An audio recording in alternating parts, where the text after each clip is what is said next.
You wake up wearing a t-shirt, pants, and sneakers. The temperature is below freezing. Your phone has no signal. And something enormous is moving across the horizon. First, it looks like a line of dark hills. Then, one of them lifts its head. Curved tusks. A long trunk. Thick brown fur covered in frost. Woolly mammoths. You have somehow been thrown roughly 25,000 years into the past during the last ice age. Your phone battery reads 18%. The map is useless. GPS cannot find your location. But the compass still turns. For now, that seems unimportant. Because your fingers are already becoming stiff. You know what is happening. Your body is losing heat faster than it can replace it. You need shelter, insulation, fire, and water. In theory, you may be the most educated human for thousands of miles. In practice, you may not survive until sunset. Your modern clothes are perfect for walking between a heated car and a heated building. Out here, they are just a fashionable way to freeze to death. Ahead, a shallow cave opens beneath black rock. In a movie, this is where the hero starts a fire and begins rebuilding civilization. But an empty Stone Age cave is like a house with its door open at midnight. Maybe it is abandoned, or maybe the owner is a half-ton bear. You find no bones, droppings, or enormous tracks. Good enough. You collect dry grass, bark, and small branches. Then you try to make fire.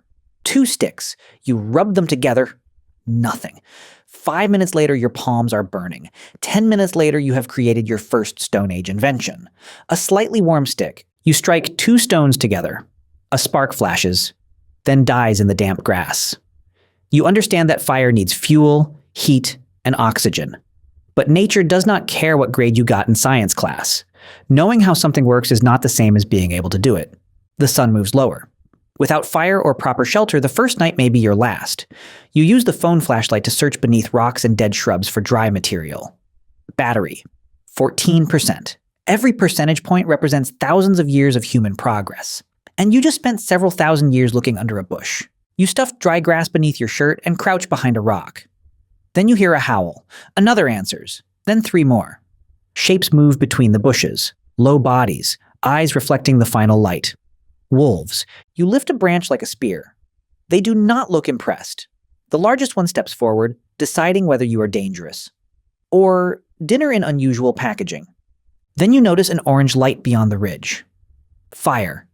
Human voices. You run towards them. The wolves follow. Figures appear through the darkness carrying torches and long spears. The hunters shout and form a line. The wolves stop, then disappear into the grass. You have found other humans, but they do not look pleased that you brought wolves with you. They wear fitted animal hides and fur-wrapped footwear, far warmer than your soaked sneakers. Their stone points are sharp and carefully made. An older man studies your t-shirt as if he has discovered the skin of an extremely stupid animal. You smile. He does not. They take you back to their camp. And almost everything you imagined about primitive people falls apart. A woman repairs a hide coat with a bone needle. Hunters shape stone points. An elder teaches children to read tracks. Another woman sorts plants into 3 piles. Food, medicine, poison. No books, no classrooms. But knowledge is everywhere, stored in movements, tools, scars, and memory. You thought you would be the smartest person here.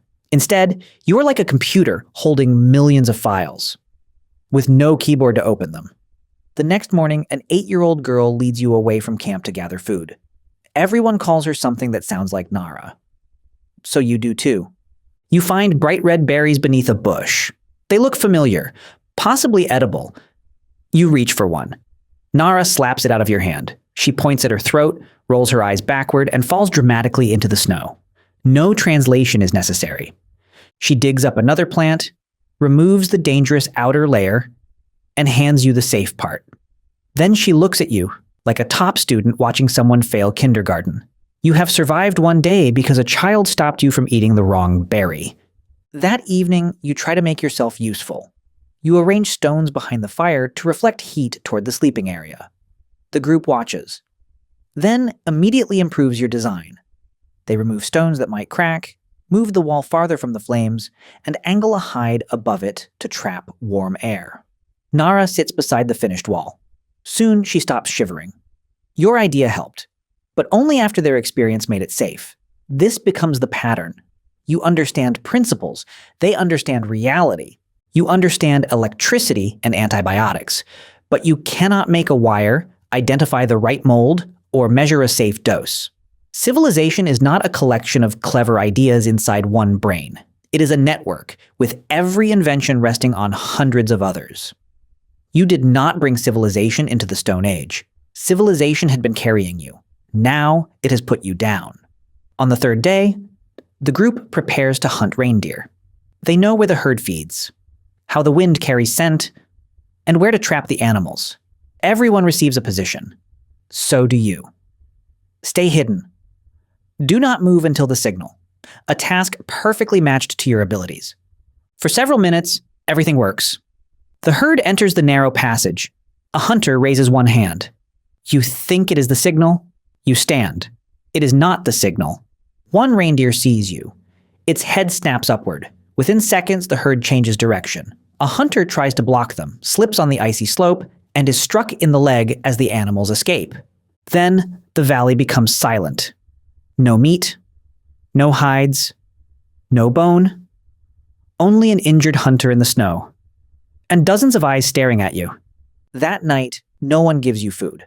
People argue and point toward the open plain. They are deciding whether you are too dangerous to keep. By the mathematics of survival, that is not cruelty.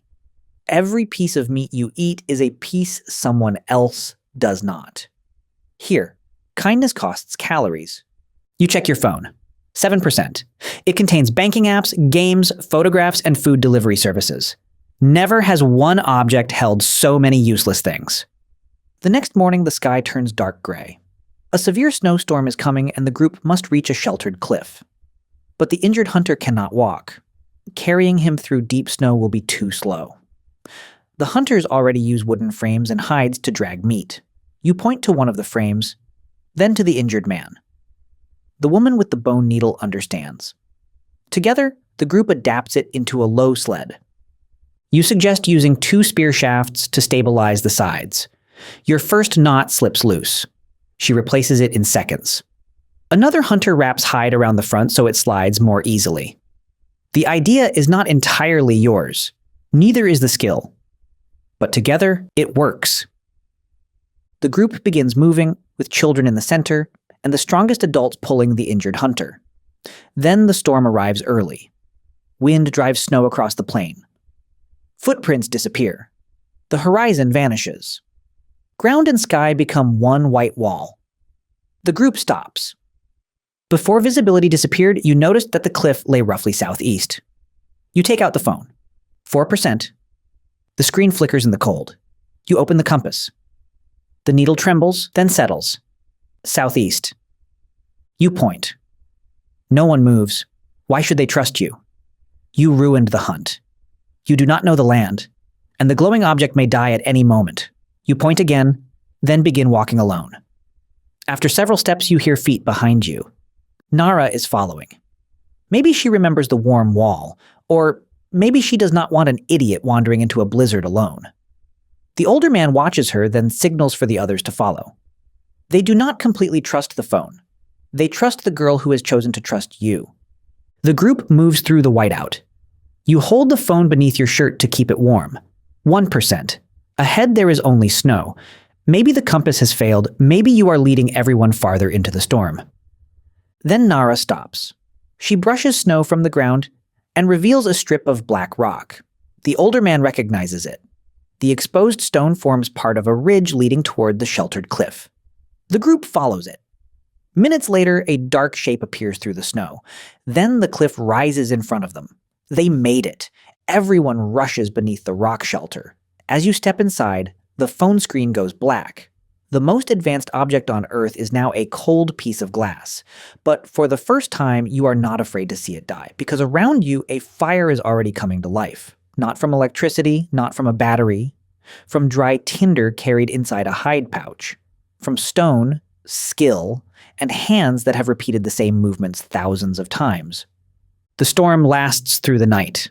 The injured hunter lies near the fire, food is divided, and no one is left outside. Nara offers you a piece of meat. This time, You smell it before eating. She laughs.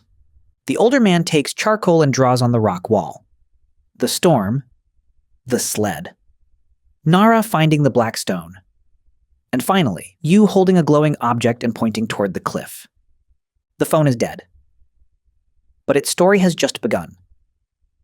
Years from now, they may tell of the stranger who could not make fire, nearly ate poison, and destroyed a hunt, but crossed a blizzard with a glowing stone. With every retelling, you will probably become taller, braver, and much less useless than you really were. So how long would a modern human survive in the Stone Age? Alone, perhaps less than a day. Without fire or shelter, the first night could kill you. If the cold did not, bad water, injury, predators, or one harmless-looking plant might. With extraordinary luck, you might last to several days. But luck is not a survival strategy. If a skilled group accepted you, everything would change. Not because you would become their leader. Not because you could reinvent electricity in a week. And not because modern humans are naturally smarter. You would survive because they could teach you the abilities the modern world allowed you to forget.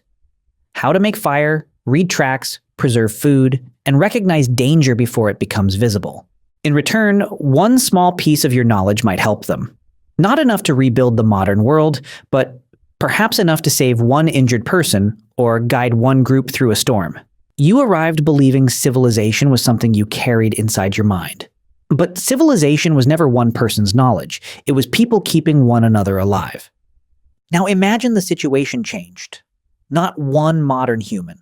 100 doctors, engineers, farmers, chemists, mechanics. Could they recreate electricity within 10 years? Could they build a town within one generation? Or would the Stone Age destroy them?